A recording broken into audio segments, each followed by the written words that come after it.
안녕하세요. 이 시간에 해드릴 강의는요, 알아야 사진한다 라는 타이틀입니다. 알아야 면장한다라는 우리 옛말도 있는데요. 사진을 알지 못하면 할 수가 없습니다. 그래서 여기서 알아야 된다는 내용은, 이 카메라에 대한, 렌즈에 대한 이런 과학적인, 기계적인 메커니즘을 알아야 된다는 게 아니고, 사진의 그런 본질적인, 그러니까 사진을 제대로 파악할 수 있는 기본적인 성격을 알아야 된다는 얘기고요. 그런 면에서 굉장히 중요한 강의다라고 제가 강조해서 말씀드리겠습니다. 그래서 사진의 특성에는 몇 가지가 있죠. 다른 강의 시간에서도 제가 말씀드렸던 거가 있는데, 현실성, 현장성이라는 아주 기본적인 특성이 있고요. 그 다음에 사진은 뺄셈이다라고 강조하는 고립성이라는 특성이 있고, 근데 그 중에서도 가장 중요한 특성이 그 우연성이라는 게 있습니다. 우연성. 그 우연이라는 말은 글자 그대로 진짜 우연히 일어나는 겁니다. 계획되지 않은 상태에서 생각지도 않았는데 이렇게 벌어지고 만들어지는 일들을 우리가 우연이라고 그러지 않습니까? 근데 그런 우연이 우리가 사진하는 데 있어서 제일 중요한 특성이라는 얘기예요. 그래서 그 우연을 잡아낼 수 있는 사진가가 제대로 된 사진가고 좋은 사진가라는 평가를 받는 거고, 완성된 사진이 만들어진다라는 평가를 받는 거고요. 그런 의미에서 우리가 사진은 우연을 필연으로 만드는 과정이다라고 이렇게 설명을 하는 겁니다. 근데 그렇게 글자 그대로 계획도 없이 아무런 생각도 없는 상태에서 등장하는 그 우연을 어떻게 잡아내냐는 얘기죠. 그 우연을 필연으로 만들어내기 위한 준비 과정이 굉장히 중요한 거고, 그 준비 과정이 제대로 이루어졌다라 그러면 우리는 우연을 누구보다도 필연으로 빨리 잡아낼 수가 있다는 얘기고, 그런 완성된 사진이 만들어질 수 있다는 얘기입니다. 그런 의미에서 이 강의가 굉장히 중요한 거고, 그 포인트를 제대로 파악하시면서 강의를 들어주시면 여러분들 사진에 굉장히 도움이 되지 않을까 이렇게 생각을 하는데요. 그래서 우리가 20세기를 빛낸 사진가라는 아주 수많은 사진가들이 있고, 그 다음에 제가 강의할 때 많이 실예를 드는 사진가들, 지금 나와 있는 사람처럼 앙리 까르띠에 브레송, 로버트 카파, 엔젤 아담스, 알프레드 스티그리치 이런 사람들 이외에도 제가 많은 사진가들을 예를 들고 있지만, 이런 사람들이 대부분 다 그러니까 20세기를 빛낸 사진가로 인정받은 그런 사진의 대가라고 하는 사람들의 공통점도 자기가 촬영하는 대상에 대해서 누구보다도 많이 알고 있었다라는 겁니다. 그게 이 유명한 사진가, 대가라는 사진가들의 공통점이라는 얘기예요. 그러니까 누구 하나 빠질 게 없이 유명하다라고 인정받는 사진가들은 자기가 촬영하고자 하는 대상을 인물이면 인물, 풍경이면 풍경, 전쟁이면 전쟁, 다 자기가 촬영하는 대상에 대해서 누구보다도 빨리 제대로 이해하고 알고 있었다라고 보시면 돼요. 그래서 한 두 명 정도의 사진가 예를 한번 들어 설명을 해드리면요. 이 앞부분에 나와 있지 않은 사진가지만 이 데이비드 더글라스 덩컨이라는 사진가가 있습니다. 이 사람은 전쟁 사진가고요. 여기 나와 있듯이 1946년도에 라이프지에 입사해가지고 라이프지 기자가 되면서 일본 특파원으로 해서 일본에서 근무를 하고 있다가 한국에서 전쟁이 일어났다라는 얘기를 듣고 한국으로 제일 먼저 파견이 돼서 한국 전쟁을 세계 제1보로 알린 사진가로도 유명한 게, 그러니까 우리하고 연관이 있는 사진가라고 볼 수가 있겠죠. 그런 사진가가 이 데이비드 더글라스 덩컨인데, 여기 지금 왼쪽에 나와 있는 이 사람이 파블로 피카소, 그러니까 세계적인 화가죠. 20세기 대표적인 세계적인 화가인 피카소인데, 피카소가 지금 생선을 아주 깨끗하게 이렇게 뜯어먹고 있는 그런 모습인데요. 이 파블로 피카소의 세계라는 사진집을 발표한 사진가가 또 이 데이비드 더글라스 덩컨이고, 이 피카소라는 사람은 20세기의 거장답게 사진 좀 하는 사진가다 그러면 피카소를 안 찍어본 사진가가 없을 정도로 아주 인물 사진의 그 대표적인 모델이 이 피카소였어요. 근데 그렇게 수많은 사진가들이 찍은 피카소 사진 중에 데이비드 더글라스 덩컨이 찍은 피카소 사진이 가장 제대로 표현했고 가장 잘 표현했다라는 최고의 극찬을 받은 사진가의 사진이 파블로 피카소의 세계라고 하는 사진집을 낸 데이비드 더글라스 덩컨이라는 얘기입니다. 그 이유는 뭐냐면, 이 다른 사진가들은 워낙 바쁜 사람이기 때문에 피카소가 짬나는 시간을 잠깐 내서 사정 하든지 해가지고 그 인터뷰 시간을 잡아가지고 그때 가서 뭐 1시간이든 뭐 2시간이든 촬영하고 오는 게 고작이었다라고 보면요. 이 데이비드 더글라스 덩컨은 이 피카소하고 개인적인 친분이 좀 있어가지고 이 피카소의 작업실 겸 집에서 수개월을 같이 생활을 하면 됩니다. 먹고 자고 같이 놀고 그러다 보니까 이 피카소의 그 대화가 외적인 면의 그런 공적인 입장의 피카소가 아닌 인간 피카소를 제대로 포착할 수 있었다는 얘기예요. 지금 사진에도 나와 있듯이 지금 이 부인일 겁니다. 뭐 몇 번째 부인인지 모르겠어요. 피카소가 결혼을 굉장히 많이 했거든요. 또 결혼할 때마다 이 피카소의 그 작품 세계가 바뀌었습니다. 그래서 무슨 시대 이렇게 나눠지는데 하여튼 자기 부인하고 이렇게 여가를 즐기는 모습이라든가 이렇게 장난하는 모습의 이런 피카소, 트렁크인지 반바지인지는 모르겠지만 하여튼 그런 식의 그런 피카소의 자연스러운 모습을 포착할 수 있었던 건 같이 먹고 자고 생활하면서 얻을 수 있었던 거. 그러니까 먹고 자고 생활했다는 건 뭡니까? 그만큼 피카소를 제대로 알 수 있었다는 얘기죠. 앞부분에서 제가 시작할 때 얘기했어요. 알아야 사진한다고. 그 알아야 되는 기본적인 요소가 깔려 있었다는 얘기입니다. 그렇기 때문에 이 데이비드 더글라스 덩컨이 찍은 피카소 사진이 가장 잘 찍은 사진이라는 걸 인정을 받았던 거고, 더불어 이 덩컨은 6.25 전쟁을 찍었다라고 그랬지 않습니까? 한국 전쟁을 찍었는데 이 전투의 치열한 장면이라든가 뭐 이렇게 로버트 카파 사진 같은 경우는 아주 전투 장면이라든가 이런 모습들이 막 격렬한 전투 씬들이 많은데 이 덩컨 사진은 그거보다는 군인으로서 전쟁에 참여하는 주체지만 이 인간으로서의 그런 그 고통이나 슬픔이나 이런 것들을 표현하는데 굉장히 그 카메라 포인트를 담은 사진가가 데이비드 더글라스 덩컨이다라고 보시면 돼요. 그래서 이게 지금 소대장의 눈물인가라는 그런 그 제목이 달려있는 그런 사진인데요.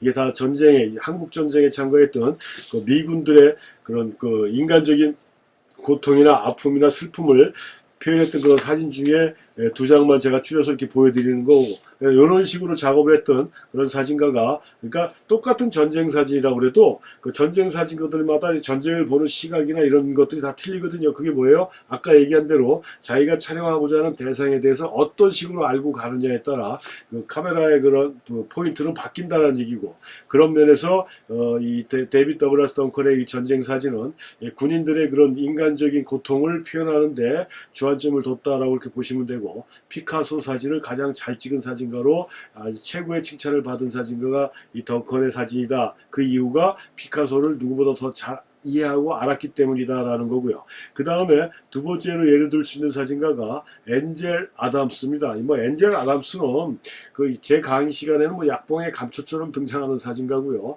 또 우리가 사진을 배우는 특히 풍경 사진을 하는 사람들한테 상당히 기감이 되는 그런 아주 대사진가라고 할 수 있는 게 엔젤 아담스죠.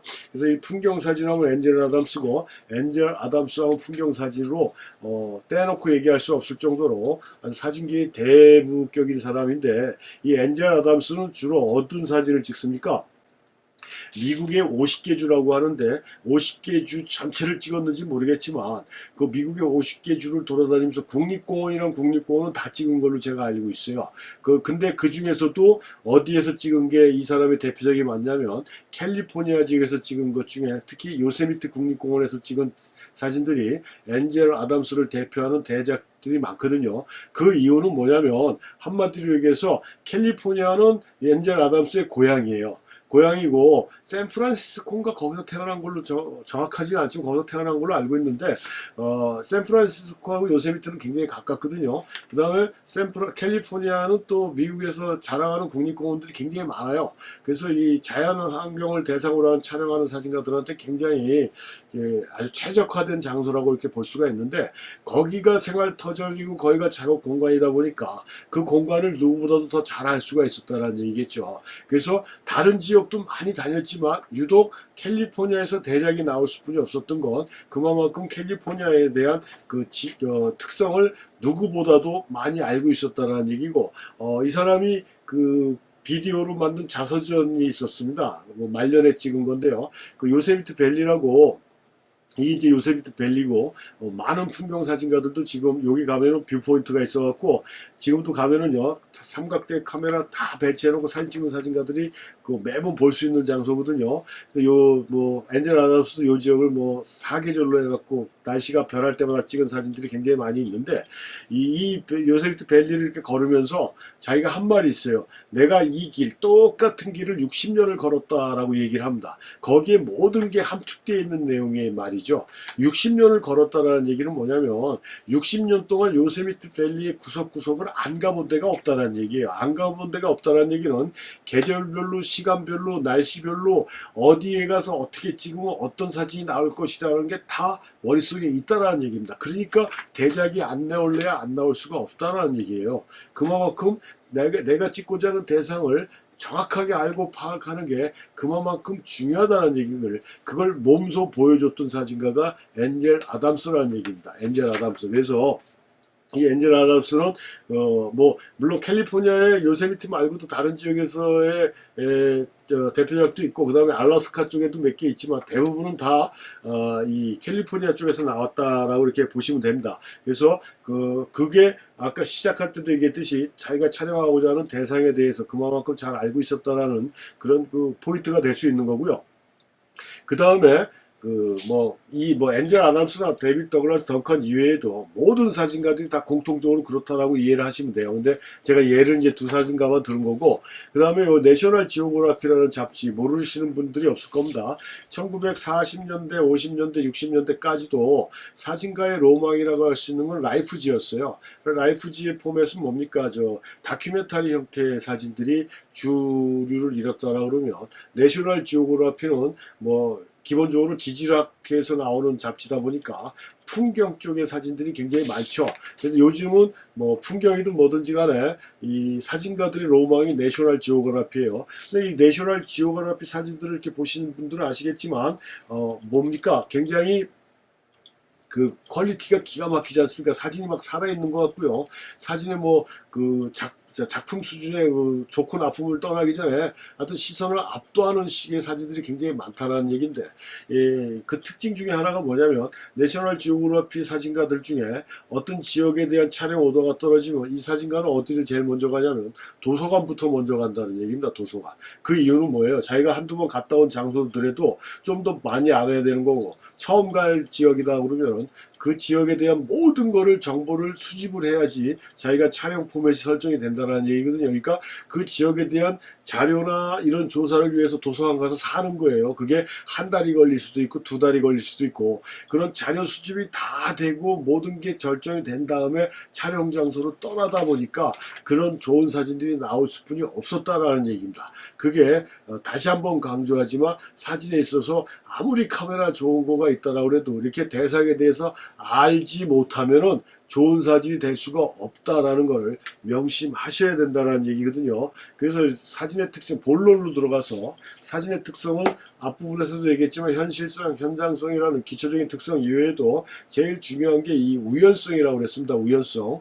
그 우연을 필연으로 만들어가는 과정이 사진이라고 그랬고, 그 우연을 무조건 사과나무 밑에서 사과 떨어지기만 기다리다 보면 사진 한 장도 못 찍는다고 그랬습니다. 그래서 그런 사진 한 장도 못 찍는 상황까지 만들면 안 되겠죠. 그러니까 사진을 빨리 찍어야 되기 때문에 우연을 빨리 잡아야 되고, 그 우연을 내 눈앞에 빨리 오게 하기 위해서는 그만한 준비가 필요하다라는 겁니다. 그만한 준비가 필요하고, 그런 준비가 다 되면 당연히 사진은 필연으로 결과를 만들어주고 자신이 원하는, 자신이 목적한 그런 결과물이 자기 손에 쥐어지게 된다는 얘기예요. 그래서 굉장히 중요한 특성이, 이 사진의 특성이 이 우연성인데, 제가 지금 왼쪽에 있는 사진은 요 사진가가 지금 대형 카메라, 지금 포맷이 제가 이 4호보다 큰 걸로 지나가다 봤는데, 제가 맨하탄에 갔을 때 횡단보도에서 길을 건너려고 있는데 이 사람이 저를 찍는지 뭔지 이렇게 보고 있더라고요. 그러니까 무슨 얘기입니까? 이것도 자기가 지금 어느 위치에서 맨하탄을 찍는데 어떤 풍경을 어떤 화면으로 찍어야 되겠다라는 그 자기가 조사한 자료나 정보를 가지고 저 위치에서 지금 기다리고 있는 겁니다. 맨 마지막에 설명해 드릴 내용이지만, 기다리고 있다가 자신이 원하는 건너오는 사람의 포즈라든가 행동, 뭐 제가 저를 찍었는지 모르겠지만 그 자기가 구상했던, 자기가 조사한 내용에 따라 구상했던 순간이 오면 그때 사정없이 셔터를 누르는 그런 모습들이거든요. 이렇게 사진에 있어서 이 우연성이라는 건 굉장히 중요한 특성인데, 그러면 이 우연성을 현장에서 내가 제대로 빨리 포착하기 위한 준비 과정이 상당히 중요하다라고 얘기를 했습니다. 그래서 첫 번째가 뭡니까? 흥미와 관심 있는 대상, 우리가 사진 찍는 대상을 뭐라고 했어요? 피사체라고 그랬거든요.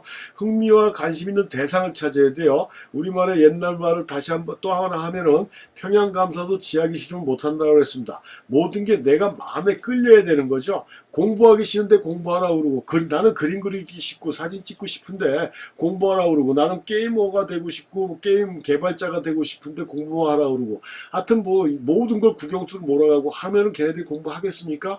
세상에는 공부 안 하는 사람이 있지 공부 못하는 사람 없다라고 저는 생각을 하거든요. 그러니까 내가 좋아하는 거는 남이 시키지 않아도 하게 돼 있어요.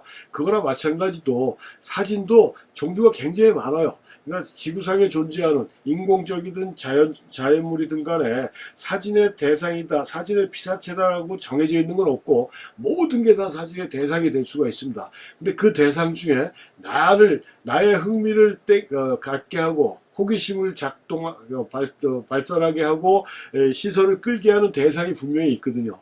그 대상을 찾아주는 게 가장 급선무예요. 남이 찍는다고 해서 무조건 쫓아가서 아무 의미도 없는 그냥 이쁜 것만 쫓아다니면서 찍고 뭐 3월 달에 가면 어디가 좋다더라, 10월 달에 가면 어디가 좋다더라 하는 건 나하고는 상관없는 얘기입니다. 내가 좋아하는 건 4월 달에가 아니라 5월 달일 수도 있고, 뭐 다른 동네가, 그 사람들이 좋아하는 동네가 아니라 다른 지역일 수가 있다는 얘기거든요. 그러니까 그거는 백날 소용이 없는 얘기예요. 내가 흥미를 끄는 대상을 찾아줘야 되는데, 그 세계적인 사진가 마이너 화이트라는 사람이 사진을 크게 4종류로 분리를 했습니다. 크게 4종류를 분리한 겁니다. 세부적으로 들어가면 더 많아지죠. 근데 뭐 이 4종류로 꼭 나눌 필요는 없지만 크게 보면은 이게 정답일 수가 있는 게요. 첫 번째가 뭡니까? 인포메이셔널 그랬어요. 그러니까 정보 전달을 목적으로 한 사진인 거죠. 그게 뭐예요? 우리가 쉽게 접하고, 요즘 사람들이 자기들은 작품 사진이라고 찍는 사진이지만 그게 다 뭡니까? 관광 사진이고 여행 사진이거든요. 그런 형태의 이런 관광지에서 찍은 사진이라든가 뭐 폭포라든가 뭐 이런 식의 사진, 그 보는 사람들을 하여금 정보나 야, 이 지역 한번 가고 싶다라는 호기심을 땡기게 하는 이런 형태의 사진들, 이게 인포메이셔널 사진이고 실용적인 사진에 해당되는 거고요. 이것도 분명히 사진의 한 분야에 해당되는 겁니다. 이런 식의 사진이 있고요. 그 다음에 두 번째가 뭡니까? 다큐멘터리 사진입니다. 다큐멘터리 사진.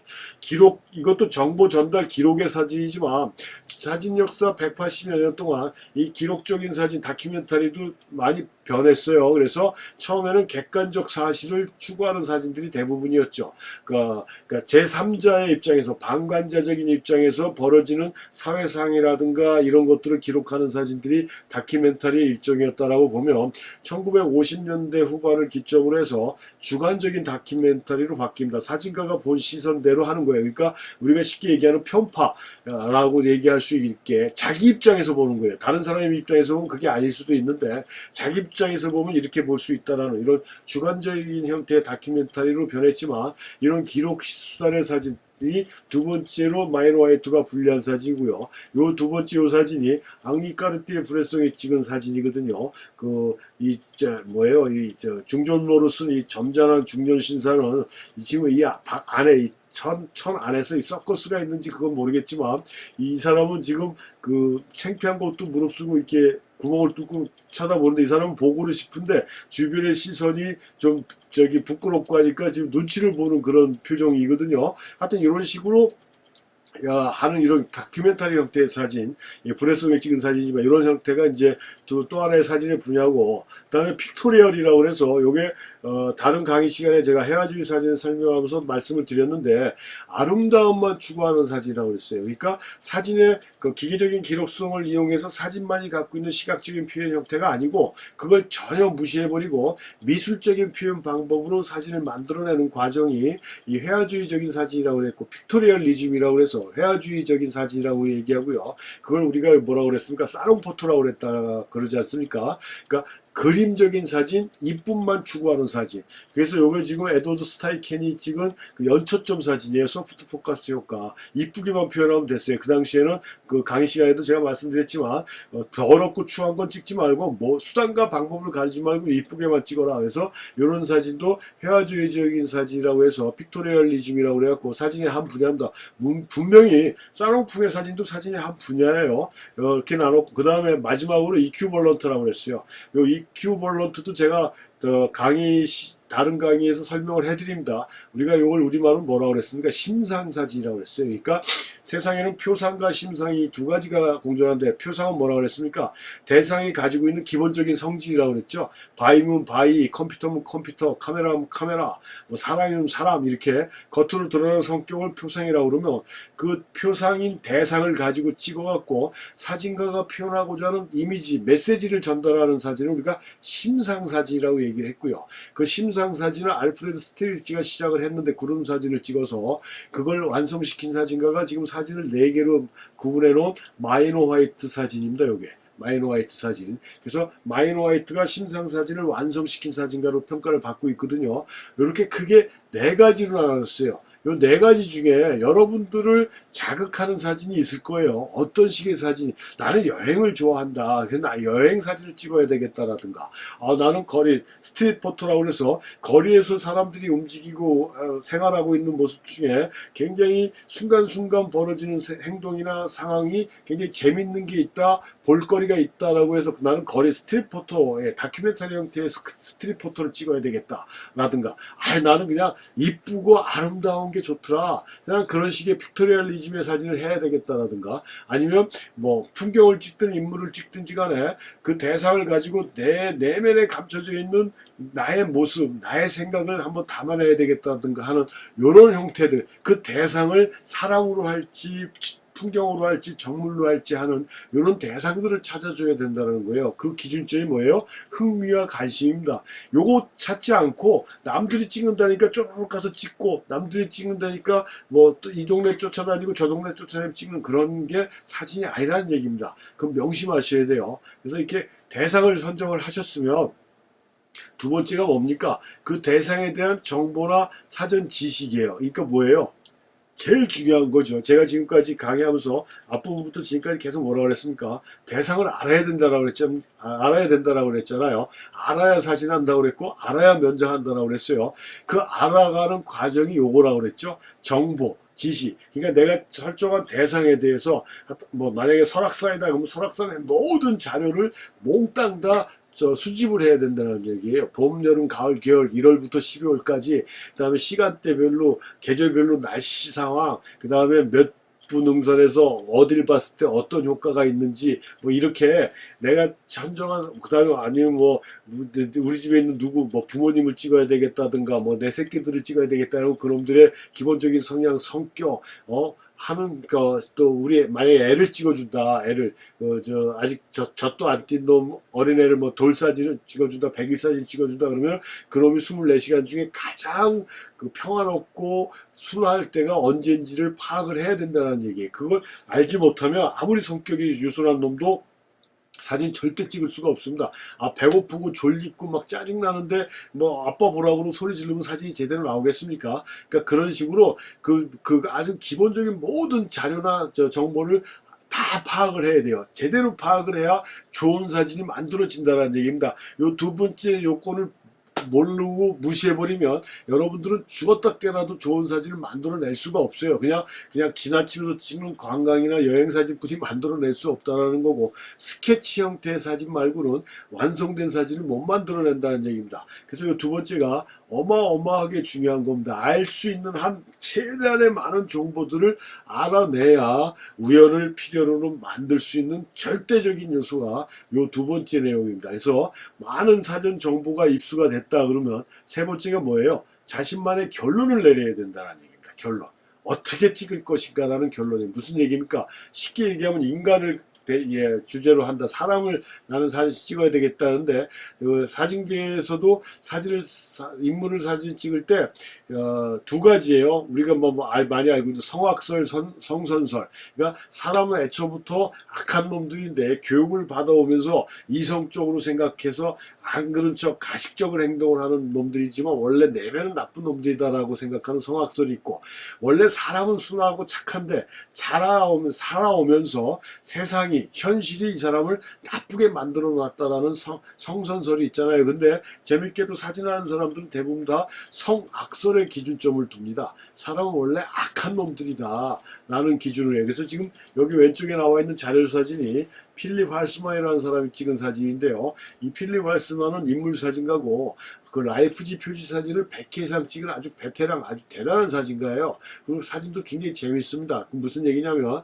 지금 이것도 점프하고 있는 모습인데요. 이 사람의 대표적인 점프북이에요. 점프북. 인간은 가시게 탈을 쓰고 있다는 거예요. 아주 흉악한 사람들인데 안 그런 척 가시게 탈을 쓰고 있어서 점프를 시켰을 때 나오는 그 인상, 높이 뛰기 위해서 인상 쓰는 그 얼굴이 이 사람들이 본연의 모습이다 해갖고 사람들 다 점프를 시켜서 찍어요. 근데 재밌게도 이 사람이 섭외한 모델들은 다 유명한 사람들이거든요. 연예인들, 정치계, 경제계에서 유명한 사람들이 카메라 세례를 많이 받았던 사람들이라 카메라에 대한 어색함이 없는 사람들이에요. 쉽게 얘기하면 카메라 울렁증이 없는 사람들이라 카메라에서 점프를 시켜도 다 반짝반짝 웃어요. 그 인상 쓴 사람들이 거의 없습니다. 그래서 애초에 목적은 실패한 것 같지만 아주 재밌는 사진들이 많이 나왔어요. 마릴린 먼로도 뛰고 하여튼 우리가 많이 알고 있는 오드리 헵번 옛날 영화 배우들이지만 이런 사람들이 다 이 필립 할스만 카메라에서 점프를 하거든요. 근데 이것도 마찬가지. 그러니까 자기가 파악한 결론으로 그렇게 표현한 거고, 여기 이거 살바도르 달린가라는 달리라는 아주 20세기 초현실주의 화가로 아주 개팍한 사람으로 유명한 사람이고요. 카이젠 수염이라고 이렇게 올라간 수염으로도 또 아주 독특한 인상을 주는 화가가 이 살바도르인지 하여튼 달리인데요.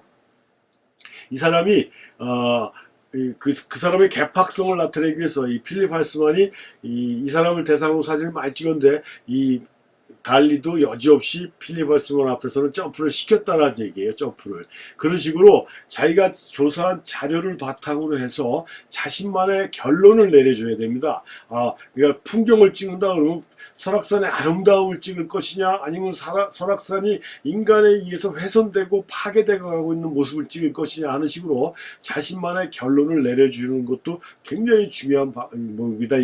이 결론이 내려지지 않으면 카메라의 그 포인트가 어디로 가야 될지를 모른다는 얘기거든요. 그러니까 제대로 된 사진이 안 나온다는 얘기죠. 그러니까 이것도 굉장히 중요한 요소고요. 그 다음에 결론이 내려지면 어떻게 됩니까? 접근 방법을 찾아야 돼요. 이게 지금 자꾸 화면이 바뀌는데, 이 접근 방법이라는 건 뭐예요? 여기가 기술적인 요소가 들어가는 겁니다. 기술적인 게. 우리가 그렇게 목매다르고 애타게 배우려고 하는 그 메커니즘적인 요소가 들어가는 거예요. 카메라에 대한 거, 렌즈에 대한 거, 라이팅에 대한 거, 노출에 대한 거, 쉽게 구도에 대한 거, 이런 내용들이 내가 내린 결론에 따라 그 대상을 제대로 결론을 표현하기 위해서는 어떤 렌즈를 써야 되는지, 카메라는 포맷이 큰 걸 써야 되는지, 미러리스를 쓸지, SLR을 쓸지 하다못해 아니면 중형 디지털 카메라를 쓸지, 아니면 필름 카메라를 쓸지, 필름에서도 칼라를 쓸지, 흑백을 쓸지, 그다음에 앵글은 수평 앵글을 찍을지, 하이 앵글로 찍을지, 로우 앵글로 찍을지,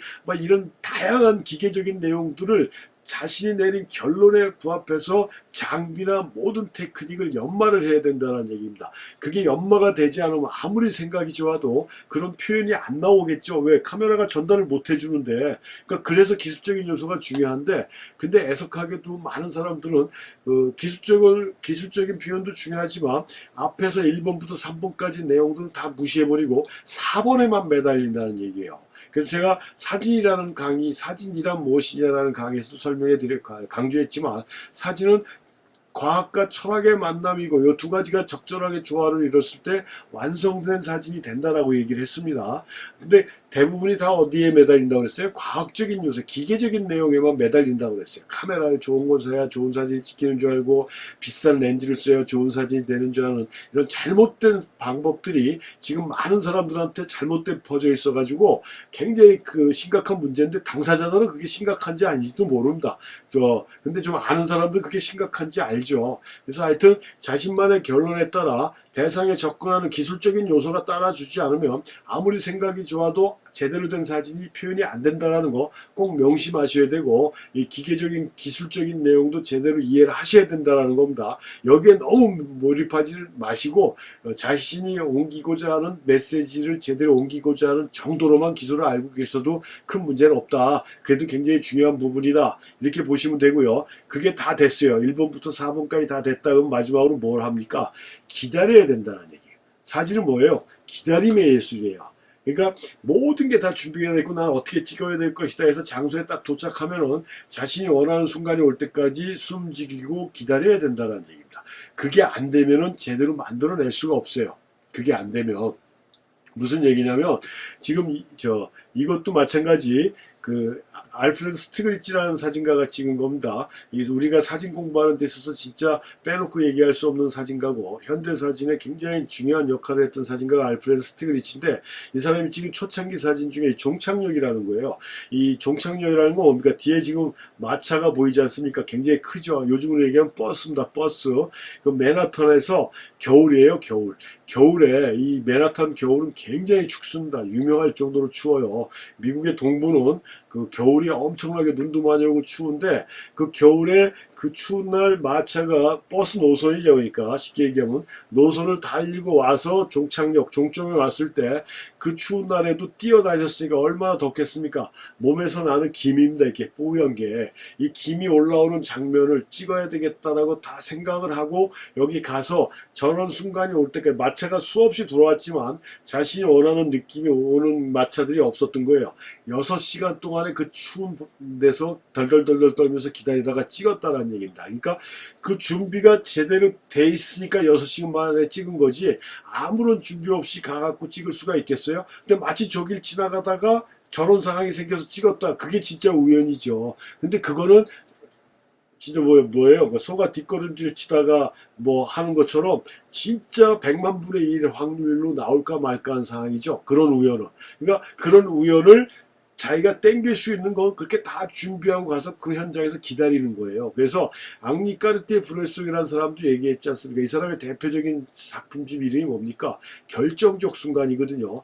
결정적 순간이라는 건 뭐냐면 빛, 구도, 감정입니다. 빛, 라이팅, 구도, 내가 찍고자 하는 프레임, 그 다음에 사진가의 감정이 일치하는 순간에, 이 세 가지가 일치하는 순간에 셔터를 누른다. 이게 결정적 순간이에요. 그러니까 빛, 구도, 감정 그 현장에서 딱 기다리고 있다가 저 느낌이다. 지금 스티글리츠가 본 것처럼 저런 김이 올라오는 모습인데 저런 모습이다라고 싶었을 때 다 준비하고 있다가 셔터만 누르는 거예요. 기다리고 있다가. 그게 결정적 순간이라는 거고 그게 사진의 굉장히 중요한 포인트가 되는 거고요. 그거에 우연을 필연으로 만들어내는 순서라는 얘기입니다. 순서. 굉장히 중요한 얘기예요. 그러니까 이 5번이 시간이 짧아질 수 있을 수 있는 요소는 앞부분의 준비가 제대로 된 사람들은 저 순간이 짧아질 수 있다는 얘기입니다. 근데 앞부분에 4가지의 준비가 제대로 안 된 사람들은 이 5번은 절대 올 수가 없는 거고 진짜 평생 사진하면서 한 번 올까 말까 진짜 순수한 그런 우연이 올 때까지는 사진을 제대로 찍을 수가 없다는 얘기예요. 그만큼 굉장히 중요한 얘기고요. 이게 우연을 필연으로 만들 수 있는 과정이라 굉장히 복잡한 게 아니죠. 간단하지 않습니까? 이렇게 모든 사진은 생각을 하고 찍어야 된다는 거예요. 그래서 엔젤 아담스도 얘기했습니다. 존 시스템이라는 기술적인 방법을 갖고도 얘기했지만 사진은 예견 촬영 현상이라고 그랬어요. 생각을 가지고 나는 저걸 찍어서 이렇게 만들어낼 것이다 라는 모든 준비가 된 상태에서 찍어줘야 된다는 겁니다. 예견 작업이 사진이라는 얘기예요. 그 예견 작업이라는 게 뭡니까? 우연성을 잡아내는 작업이고 그 우연을 필연으로 만들어내는 작업이라는 얘기입니다. 그러니까 그거를 명심하셔가지고 지금 이 강의는 굉장히 중요한 강의인데, 카메라가 비싼 게 사는 게 중요한 게 아니고 비싼 렌즈 사는 게 중요한 게 아니고요. 뭐 항공 불안에 의한 구도 따지는 게 중요한 게 아니고, 요 내용 자체가 굉장히 여러분들이 명심하고 요 내용만 제대로 이해하신다 그러면 여러분들도 여러분들이 원하는 사진을 얼마든지 만들어낼 수 있다라는 거를 꼭 기억하셨다가 원하는 사진을 찍어주시면 되겠다는 얘기죠. 그래서 이 사진이라는 게 그렇게 만만한 게 아닙니다. 만만한 게 돈만 투자한다고 해서 남들이 좋다는 장소 쫓아다닌다고 해서 사진 찍히는 게 아니에요. 어느 정도의 그 공부가 돼 있지 않으면 사진이 제대로 만들어지지 않는다는 걸 명심하시고 이해하시고 이 수업 내용을 제대로 100% 활용을 했으면 하는 바람을 가지면서 이번 수업은 마치겠습니다.